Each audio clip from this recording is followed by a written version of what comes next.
এবার আমরা খুব ইম্পর্ট্যান্ট রিয়েল গ্যাসের মধ্যে চলে গেছি। তো রিয়েল গ্যাসে আমি কী দেখবো, ফার্স্টে why real gas deviates from ideal gas. ঠিক আছে, তো আইডিয়াল গ্যাসের দুটো কন্ডিশন ছিল, যে there is no force of attraction between gas molecules, আর মলিকিউলার ভলিউম ইজ নেগলিজেবল। ঠিক আছে, এই দুটো কিন্তু ফর আইডিয়াল গ্যাস হয়। রিয়েল গ্যাসে কিন্তু there is a force of attraction between gas molecules, and obviously for real gas molecular volume is not negligible. ঠিক আছে, তো রিয়েল গ্যাসে এই দুটো মানে এই যে দুটো লেখা আছে রিয়েল গ্যাসে এই দুটো অ্যাপ্লিকেবল নয়। তো সেই কারণেই basically real gas deviates from ideal gas. তো রিয়েল গ্যাস কখন আইডিয়াল গ্যাস হবে? জেনারেলি ওটা তো আমরা জানি হাই টেম্পারেচারে লো প্রেশার। তাছাড়াও এরকমভাবে বলতে পারি যে যখন there will be no force of attraction, no repulsion, no liquefaction। এবার এই জিনিসগুলো আস্তে আস্তে দেখবো।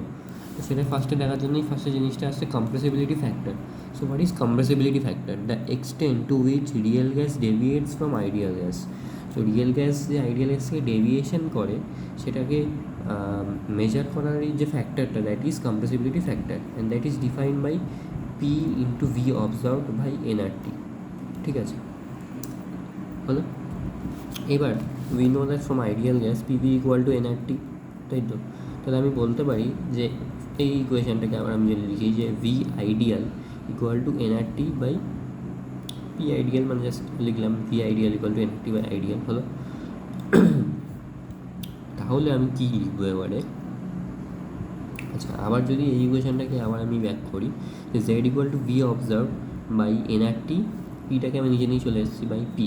ঠিক আছে, তাহলে আমি এটাকে আবার কী লিখতে পারি যে এটাকে এরম বাই পি আইডিয়াল লেখা কোনো মানে নেই। ঠিক আছে, তো আমি এখান থেকে কী পাচ্ছি? এনআরটি বাই পি হচ্ছে আমার ভি আইডিয়াল, তার মানে জেডের ভ্যালুকে কত পাচ্ছি? V observe by V ideal. ঠিক আছে, তো ভি অবজার্ভডকে আমি ভি রিয়েলও বলতে পারি। ঠিক আছে, তো এটা রিয়েল গ্যাসের ভলিউম আর এটা আইডিয়াল গ্যাসের ভলিউম। তো এরমভাবেই আমি জেডের একটা মেজারমেন্ট পেয়ে যাচ্ছি। ঠিক আছে, তো এবার আমি যেটা দেখছি জেডের ভ্যালু যদি 1 হয়, case 1, PV equal to nRT. ঠিক আছে, জেডের ভ্যালু যদি 1 হয়, সেটা কখন হবে? যখন জেড ইকুয়াল টু কী ছিল? পিভি বাই এনআরটি ছিল। তাহলে পিভি ইকুয়াল টু যদি এনআরটি হয়ে যায়, মানে এনআরটি বাই এনআরটি কেটে 1 হয়ে যাবে।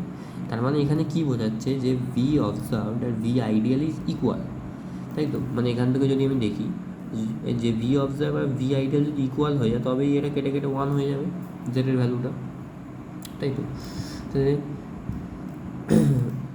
তাহলে এই কন্ডিশনই হচ্ছে আমার real gas will behave like ideal gas. ঠিক আছে, আর এটাকেই আমি বলি নো ডেভিয়েশন। তার মানে কি? কোনো ডেভিয়েশন হয়নি রিয়েল গ্যাস আর আইডিয়াল গ্যাসের মধ্যে, দুজনেই same. Second condition, negative deviation কখন? যখন জেডের ভ্যালুটা ইজ লেস দ্যান 1 আসবে। ঠিক আছে, so this is easy to liquefy, আর এখানে attraction force will be greater than the repulsive force. বলো, আর কি কি হয়? Gas is becomes more compressible. আচ্ছা, আর এখানে কন্ডিশনটা কী হয়? V ideal is greater than V real, obviously. কারণ যদি ডিনোমিনেটর যদি বড় হয়ে যায় নিউমারেটারের থেকে, তবেই এই ভ্যালুটা লেস দ্যান 1 হবে। সেটাই এখানে করা হয়েছে, এটা ভি রিয়েলও বলি আমরা এটাকে, তাই তো? আর কেস 3-তে কী আছে? জেড ইজ গ্রেটার দ্যান 1, তার মানে কি? Numerator is greater than denominator, obviously সেটাই হয়েছে, V real is greater than V ideal.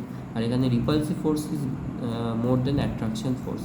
ঠিক আছে, তার কারণটা কেন আমি বুঝতে পারছি যে আমি লিখে রেখেছি মলিকুল দূর দাঁড়ায়, মানে মলিকুল রিপাল করছে। ঠিক আছে, আর এখানে আমি লিখে রেখেছি অ্যাট্রাকশন ফোর্স বোঝার জন্য কী মনে রাখতে হয়? মলিকুল কাছে আসছে, তাই মলিকুল পাস আর যায়। ওকে, সো এই তিনটে কেস ভালো করে পড়ে নিতে হবে। জেড এখান থেকে আমরা সব কিছুকে ডিফাইন করতে পারি।